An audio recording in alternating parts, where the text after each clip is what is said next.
Hello guys, today I am doing a video on exercise 1.1 chapter 1 class 8 rational number. Today I am going to teach you next questions of exercise 1.1. In the previous video I have covered up to the question number 1. Today we will complete all exercise 1.1. Hope you will like it. जिन लोगों ने अब तक मेरे channel को subscribe नहीं किया, please subscribe it. Thank you. Question number 5। Let's start with the question number 5। Name the property under multiplication use in each of the following. हमें बताना है कि इन सब पार्ट्स के अंदर कौन सी प्रॉपर्टी यूज हुई है मल्टीप्लिकेशन के लिए।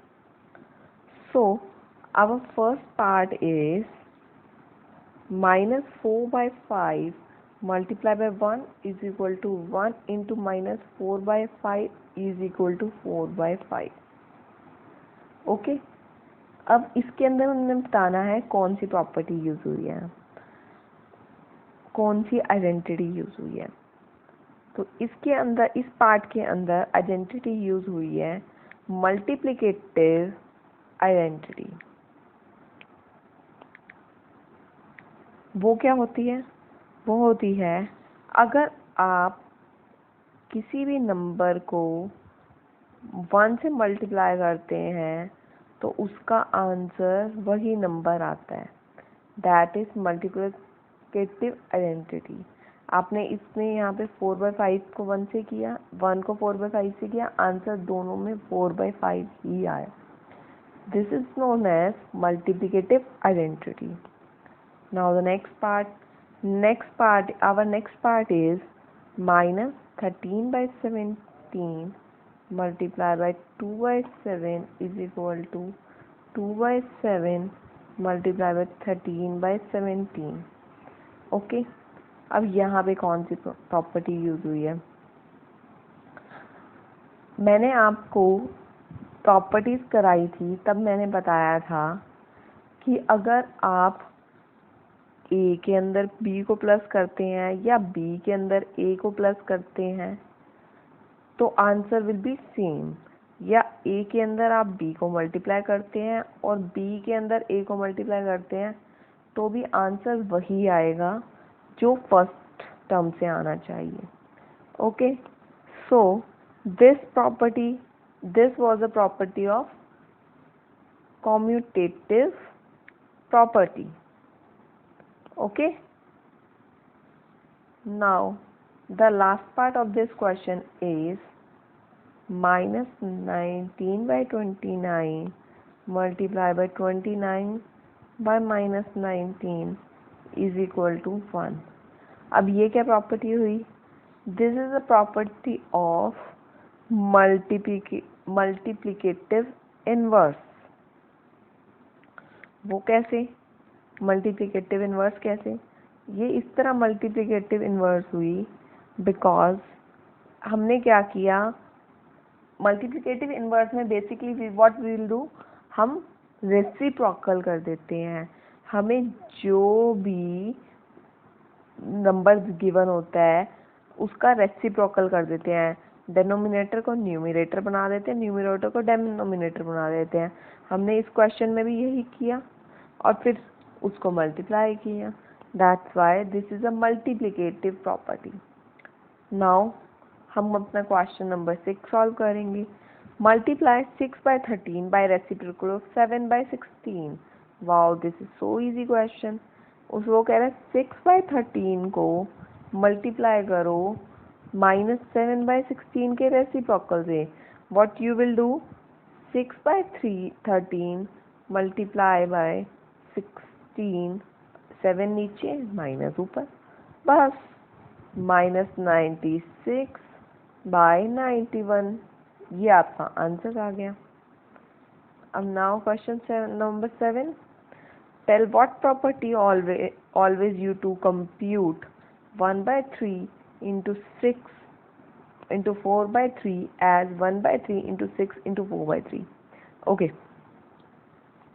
मैंने आपको प्रॉपर्टीज कराते हुए बताया था कि अगर आप ए के अंदर, अगर हमें 3 नंबर्स गिवन है, अगर आप ए के अंदर बी को प्लस करें उसके बाद सी को प्लस करें, या बी के अंदर सी को प्लस करें उसके बाद ए को प्लस करें, कोई फर्क आएगा? नहीं आएगा. Answer will be same in the each case. And what was this property? This was associative property. So our question 6 says the same. So question number 7 says the same. उन्होंने पहले 1/3 6 इंटू 4/3 को multiply किया हुआ है, फिर उसको 1/3 से multiply किया, और नेक्स्ट में उन्होंने पहले 6 को 1/3 से मल्टीप्लाई किया एंड देन उसको 4/3 से मल्टीप्लाई किया. ओके, सो उन्होंने यहाँ पे एसोसिएटिव प्रॉपर्टी को यूज करके सॉल्व किया है. तो क्वेश्चन नंबर 7 का आंसर है associative property. Now we will do question number 8. अब क्वेश्चन नंबर 8 कहता है क्या 8/9 मल्टीप्लिकेटिव इनवर्स है -1/1/8 का या नहीं. चलो देखते हैं, लेट्स सी. पहले हम इसको सॉल्व करें. कैसे हुआ? 8 1 8 प्लस 1 और यहाँ पे आ गया 8, यही हुआ ना, -9/8. अब वो कहता है क्या 8/9 जो है वो मल्टीप्लिकेटिव इनवर्स है इस नंबर का. आप एक बात बताइए, अगर हम मल्टीप्लिकेटिव इनवर्स होता है रेसिप्रोकल करना, अगर a/b गिवन है तो हम उसको b/a कर देते हैं. अगर हम इन दोनों को नंबर को मल्टीप्लाई कर देंगे तो आंसर क्या आना चाहिए? Answer will always be 1. तो हम इसमें भी सेम चीज़ अप्लाई कर लेते हैं. हमने क्या किया, इसमें भी -9/8 से इसको मल्टीप्लाई किया, सेम चीज़ अप्लाई करी, सब कट किया, अब आंसर आ गया -1. क्या ये मल्टीप्लिकेटिव इनवर्स है? ये 1 के इक्वल हुआ? नो. तो ये मल्टीप्लिकेटिव इनवर्स है? नॉट. ओके, अब हम कर रहे हैं क्वेश्चन नंबर 9. क्या 0.3 मल्टीप्लिकेटिव इनवर्स है? देखते हैं. पहले हम इसको सॉल्व कर लें. 3/3 ये हो गया 9 + 1/10, सॉरी 3 या 3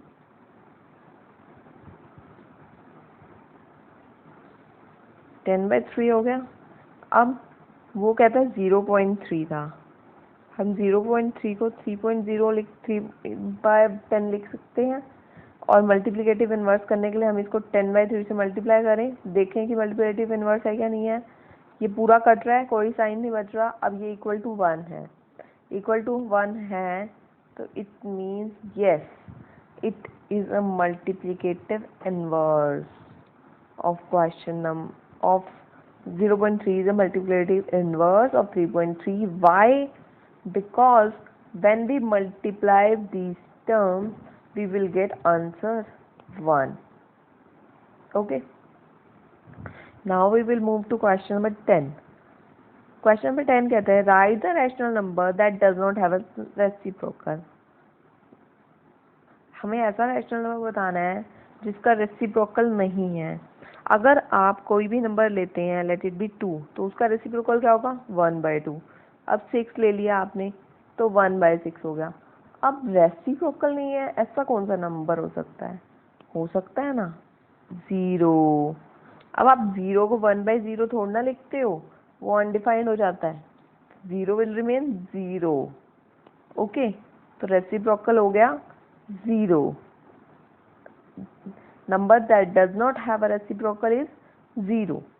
Rational number that are equal to their reciprocals. Okay, अब ये कहता है हमें एक ऐसा रैशनल नंबर चाहिए जो इक्वल हो उसके रेसिप्रोकल से. रेसिप्रोकल क्या था? उसके उल्टे से. लेट इट भी हम सोचते हैं अगर वो रैशनल नंबर 2 है तो उसका रेसिप्रोकल तो 1/2 हो गया. अब मैं सोचती हूँ अगर फिर रेसिप्रोकल 3 ले लूँ तो उसका भी तो 1/3 हो गया. ये सेम नहीं रहा. लेकिन अगर हम रैशनल नंबर 1 लें तो उसका रेसिप्रोकल तो 1/1 रहेगा. तो ये ऐसा रेसिप्रोकल हो गया जिसका रेसिप्रोकल भी सेम है, ऐसा नंबर हो गया जिसका रेसिप्रोकल भी सेम है।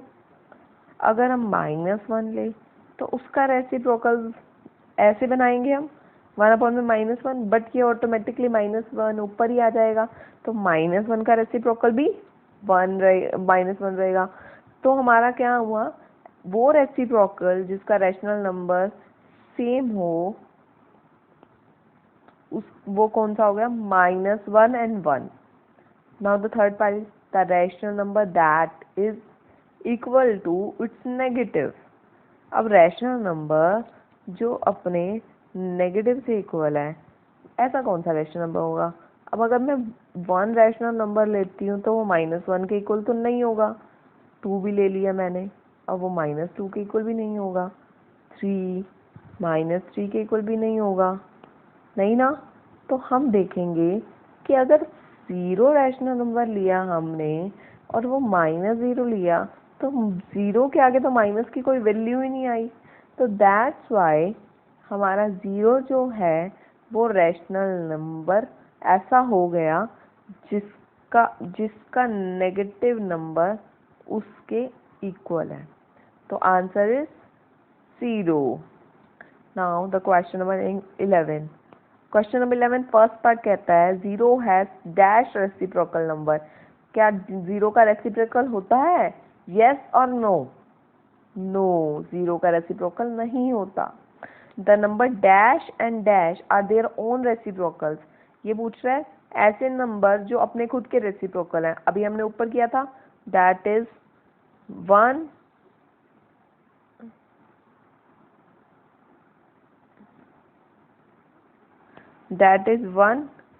and -1। अब ये थर्ड क्वेश्चन पार्ट बोलता है रेसिप्रोकल ऑफ -5। -5 का रेसिप्रोकल क्या होता है, -1/5। It's so simple. Reciprocal of 1/x where x is not equal to 0। अब हमें 1/x का रेसिप्रोकल करना है तो हम क्या करेंगे, numerator will become denominator and denominator will become numerator. तो हम क्या करेंगे, x/1। Simple. The product of 2 rational number. अगर हम 2 रैशनल नंबर को मल्टीप्लाई करते हैं, हमने ये क्लोजर प्रॉपर्टी में पढ़ा था, अगर हम 2 रैशनल नंबर को मल्टीप्लाई करते हैं तो आंसर हमें क्या मिलता है, ऑब्वियसली रैशनल नंबर की फॉर्म में मिलता है। कैसे, मैंने उसमें एक्सप्लेन किया था। मैं फिर एक बार शॉर्ट फॉर्म में बता देती हूँ। अगर आप a/b को मल्टीप्लाई कर देते हैं b एंड बाय c से, तो आपका आंसर भी e/f आएगा। You will not get a simple form. और अगर आपने सिंपल एक डिजिट भी आंसर आ जाता है तो भी आप उसको डिवाइड बाय 1 करके एज अ रैशनल नंबर लिख सकते हैं। Now the sixth part, the reciprocal of positive rational number. Positive rational number का रेसिप्रोकल कभी नेगेटिव नहीं हो सकता, it will always be positive rational number. Thank you so much. इसी के साथ हमारी एक्सरसाइज नंबर 1.1 इज कंप्लीटेड। आप पुरानी वीडियोस को भी चेक कर सकते हैं और ये वाली भी, सारे क्वेश्चंस हमने करवा दिए हैं। अब I will come with the next exercise soon. Thank you so much.